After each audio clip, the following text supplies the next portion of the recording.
না বিষয়টা হচ্ছে ওই যে আশ আর কি, মনে করেন কুটে মুটে একটু জামিলা হিয়ার পর না, এই লোকটা খুব খাইতেছে সংসার আল্লাহ, এই যে খুব খাইতেছে। আর এই আছে না, এর কাম হইলে শুধু হাঁসের হন্দে হলা ঢুকাই, ওই কি মাঝগান্ধি গলার কি জানি বাইর করে এগুলা, এর কাম এলে এটা।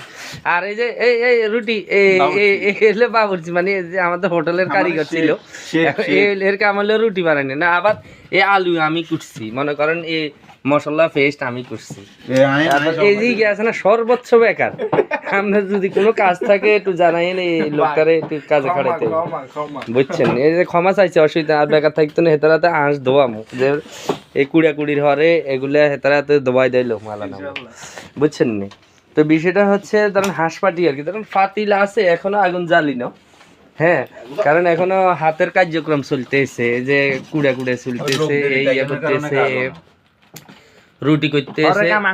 তবে আমি কিন্তু বেশি কিছু করি না, আমি একটু বসে বসে দেখি। আমি আবার অনেক কাম করছি, যে আলু কুটছি, মশলা পেস্ট করছি, তারপরে আঁশের ফোর এগুলা ফালাইছি, তারপরে এই রান্নার কাজটা আবার আমি করি। আও বালা কথা, আমার তো দেখা লাগবে না, মনে করেন রান্নার কাজগুলা আমি করি, আর ইয়াগুলা কুড়া দোয়া কুড়া এদের হাতে করাই, কারণ আমি ফানি একটু কম গাড়ি, আগুন একটু বেশি গাড়ি, বুঝছেন? শীত এইলো মূল বিষয়।